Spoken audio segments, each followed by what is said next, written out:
ခန္ဓာယထာတန်တရားသွားလေးပါးဘုရားဆက်ရရှာ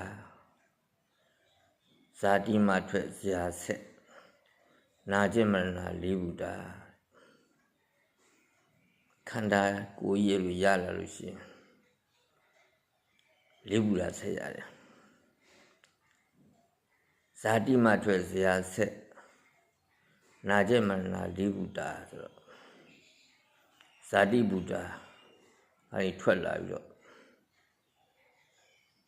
ဦးရဲဆိုတဲ့ဇရာဘုရားရောက်လာတယ်ဇရာကနေတော့ဗျာတိဆိုတဲ့နာရဘုရားကိုရောက်လာမယ်အဲနာရဘုရားလည်းတော့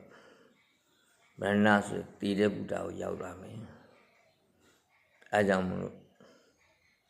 ခန္ဓာယထာတန်ရာသွားလေးပါးဘုရားဆက်ရရှာဇာတိမထွက်ဇရာဆက်နာကျင်မရဏလေးဘုရားခန္ဓာရလို့ရလို့ရှိရင်အဲ့ဒီဘယ်ခန္ဓာပဲရရအဲ့လေးဘုရားဆက်ရမှာပဲဒါကြောင့်မလို့မြတ်စွာဘုရားရှင်ကိုရမကြီးကဘယ်ခန္ဓာပဲရရငါလက်ပြတည်းမချီကျူးဘူးတဲ့မြတ်စွာဘုရားရှင်ကိုရမကြီးကတန်တရားဆိုတာတကယ်တော့ဥခြင်းတွေနာခြင်းတွေတည်ခြင်းတွေဝေခြင်းတွေအဆက်မပြတ်လှည့်ပတ်နေတာကိုတန်တရားလို့ခေါ်တယ်တဏှိလအားဖြင့်ပြောလို့ရှိရင်တော့ခန္ဓာအာယတနာဓာတ်ပိဿတမှုပတ်အဆက်မပြတ်လှည့်ပတ်နေတာကိုတန်တရားလို့ခေါ်တယ်အဲတော့ဝဲငါဝဲမြင်နှွှဲရတယ်ခန္ဓာရလို့ရှိရင်ထောင်ကြခံရတဲ့ပွဲ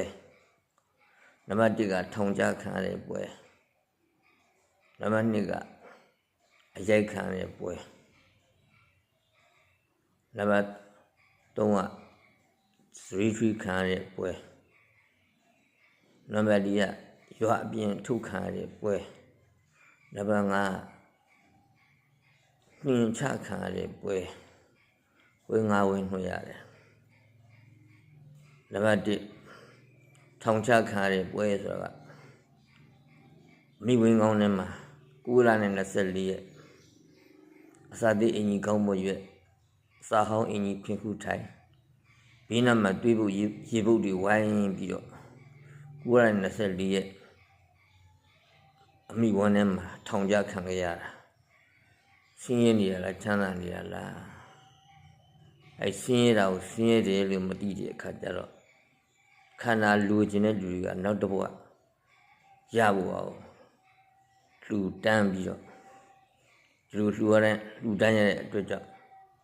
လူချမ်းသာနတ်ချမ်းသာဖြစ်ရပါလို့ဤတဲ့ဒုက္ခသစ္စာဥမှာနားမလဲတာဟုတ်လူခန္ဓာရရနတ်ခန္ဓာရရဗြဟ္မာခန္ဓာရရဘယ်ခန္ဓာပဲရရသော်ဗျာဒုက္ခသစ္စာလို့ဟောတာတော့နားမလဲဘူးအဲတော့ထောင်ကြခံရပွဲအဲတော့မိဝန်းထဲကနေမွေးဖွားလာတဲ့အခါကျတော့လေတဖြည်းနဲ့ဇရာဘက်ကိုရောက်လာအိုးလာတဲ့အခါကျတော့ဇရာဘဝမှာသူကနာလိုက်ခါကိုက်လိုက်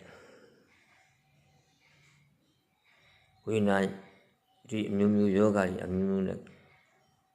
အရိုက်ခံရတာခါနာလို့ပါဒူကနာလို့ပါဘယ်သူကရိုက်ထားတယ်လို့မေးရင်ဇရာကရိုက်တာအရိုက်ခံရတဲ့ပွဲနောက်တစ်ခါကျတော့အဲ့လိုဇရာကနေတစ်ခါပြာတိနာလာတဲ့အခါကျတော့လေအေးရဘုံမှာပက်လက်ဖြစ်တဲ့အခါကျတော့လူမှလာမေးကြတယ်ကိုယ်တိုင်လည်းမစင်ကအစမစွန့်နိုင်ကျင်ကြီးမစွန့်နိုင်တဲ့အခါကျတော့ရေလဲကိုယ်တိုင်မချိုးနိုင်အဝတ်စားလဲကိုယ်တိုင်မလဲနိုင်ဒီများလုပ်ပြီးမှရတဲ့ဘဝကြောဖြတ်ကနေလူနာကြီးဘဝမှာ နန်းစောပြီးတော့နေတာလူမှလာမေးတဲ့လူတွေကလာပြီးမေးတဲ့ခါကျတော့လူပဲအားပေးစကားဒီအနေချင်းပြောပြီးတော့ဆံပြင်ရောက်တဲ့ခါကျတော့စရီရီပြစ်ခနဲ့ထွေးလိုက်တာတော့ပါပြီညစ်ပတ်နန်းစောနေရမရတော့ပါဘူးစရီထွေးခံရတဲ့ပွဲနောက်တစ်ခါကျတော့တီသွားတဲ့အခါကျတော့အတုပါနဲ့အကျွေးမွေးနဲ့ဘလို့မှမတင်တော့ဘူးဆိုတော့ရွာအပြင်ကိုထုတ်ခံရတဲ့ပွဲအဲ့ဒီလိုနဲ့9ရက်လေပြီးတဲ့အခါကျတော့လေကိုကတာဆွဲသမီးဆွဲပစ္စည်းဆွဲဦးဆွဲအိမ်ဆွဲဆွဲတဲ့အခါကျတော့ဝိမာနိကပိတ်တာဖြစ်နေမကျွတ်မလို့တဲ့အခါကျတော့အဖေကမကျွတ်သေးဘူးအမေကမကျွတ်သေးဘူးဆိုပြီးတော့ပထမဘုန်းကြီးခေါ်တယ်ပြေးရွတ်တယ်ပြေးရွတ်တဲ့အခါကျတော့လည်းမကျွတ်မလို့ပြောင်းဆွဲလန်းကြည့်တဲ့အခါကျတော့အဲ့မှာလည်းဘုန်းကြီး9ပါးလောက်ခေါ်ပြီးတော့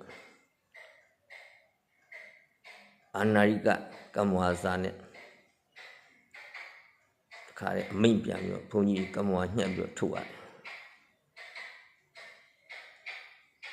ဒီအိမ်တွင်းမှာရှိတဲ့သူတော်ကောင်းအပေါင်းတွေဟာအိမ်တွင်းမှာလည်းကောင်းအိမ်ပတ်မှာလည်းကောင်းခန္ဓာကိုယ်မှာလည်းဆွတ်ကပ်နေတဲ့မကောင်းတဲ့တင်ကွယ်မိစ္ဆာပိတာအစင်းဒီမျိုးဘလူတွေဒီအိမ်ပေါ်မှာရှိတာနှစ်သက်သလားမရှိတာနှစ်သက်သလားဆိုတော့အခါကျတော့ကိုမွေးထားတဲ့တာသမီတွေကပဲမရှိတာကိုနှစ်သက်ပါတယ်ဖေဟာတုံးကြီးတုံးကမေးတဲ့ခါကျတော့မရှိတာကိုနှစ်သက်ပါတယ်ဖေဟာကိုမွေးတဲ့တာသမီတွေကကိုမရှိအောင်နှစ်သက်ပါတယ်ဆိုတဲ့ဘဝကိုနှင်ချတာ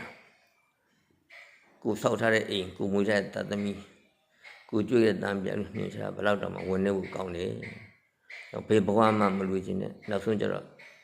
ကမ္မဝါညှပ်ပြီးမိမ့်ပြန်ပြီးအိမ်မွားနေနှင်းထုတ်တဲ့အခါကျတော့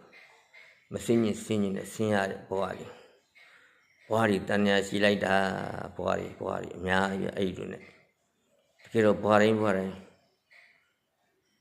မိမတွေရခင်မွန်းတွေရဇနီးတွေရသားသမီးတွေရဒီလိုပါပဲသူကခွဲရင်ခွဲမခွဲရင်ကိုကခွဲရှင်းလင်းနဲ့ခွဲရင်ခွဲရှင်းလင်းနဲ့မခွဲနဲ့တီးလည်းနဲ့ခွဲရင်ခွဲဘွားတိုင်းအဲ့လိုပဲခန္ဓာလေးရသားသမီးတွေရလူဖြစ်တော့လေလူခန္ဓာနဲ့လူမိမလူယောက်ျားတွေရတိစ္ဆာန်ဖြစ်တော့လေခွေးမကြီးဖြစ်တော့လေခွေးလေးတွေရခွေးတီနဲ့ရခွေးဖြစ်တော့လေခွေးတီဖြစ်တော့လေခွေးမနဲ့ရလူပဲနွားဘဝဝက်ဘဝမျိုးမျိုးပဲသားသမီးတွေနဲ့အိမ်နောင်ကြီးကြိုက်ထားခဲ့ကြတာကြီးပဲအခုဖရာသာသနာလာပြီးကြုံတွေ့တဲ့အခါလေးမှာဒီတရားတွေသိတဲ့အခါကျတော့ငါတို့တွေဒီတဏှာလေးတဲ့ကိစ္စကြီးဖြတ်ဖို့ကောင်းတယ်ဘုရားကလည်းတဏှာဘုကကျွတ်အောင်ကြိုးစားကြပါဆိုတဲ့အခါကျတော့တဏှာဘုကကျွတ်အောင်ကြိုးစားဖို့အရေးကြီးကြပါတယ်ဒါမလို့ဦးဇင်းကနေ့စဉ်နေ့တိုင်းမှာတရားစခန်းကြီးဖွင့်ပြီးတော့ကိလေသာဝိကြောင့်ကာမဝတ္တိဖြစ်တယ်ကာမဝတ္ကြောင့်ဝိပါကဝတ္တိဖြစ်တယ်ဝိဆိုတာလုံးနေလေတယ်ပတ်တယ်တဲ့ဝတ္တိမခံစားကြရအောင်လို့ကျူးစာပြီးဝိပဿနာတရားဘာဝနာများအထုကြပါလို့တိုက်တွန်းပါတယ်တရားမို့ဦးဇင်းဖွင့်တဲ့ဆိုရက်တရားစခန်းတိုင်းကိုလည်းဝင်ပြီးတော့ဝိပဿနာဘာဝနာတရားများပိဿတမှုပတ္တနာတရားများနာကြပြီးတော့တရားများအထုကြပါလို့တိုက်တွန်းအပ်ပါတယ်အားလုံးစိတ်တော်လာအနန္တတတ္တဝါမှန်သမျှကိုယ်စိတ်နှဖျားကျမ်းမာကြပါသည်ချမ်းသာကြပါစေကိုကြီးလူဝဆန္ဒပြုသွင်းကြပါစေနေကောင်းကျမ်းမာစိတ်ချမ်းသာလူဝဆန္ဒပြပါစေသာသနာပြုနိုင်ကြပါစေ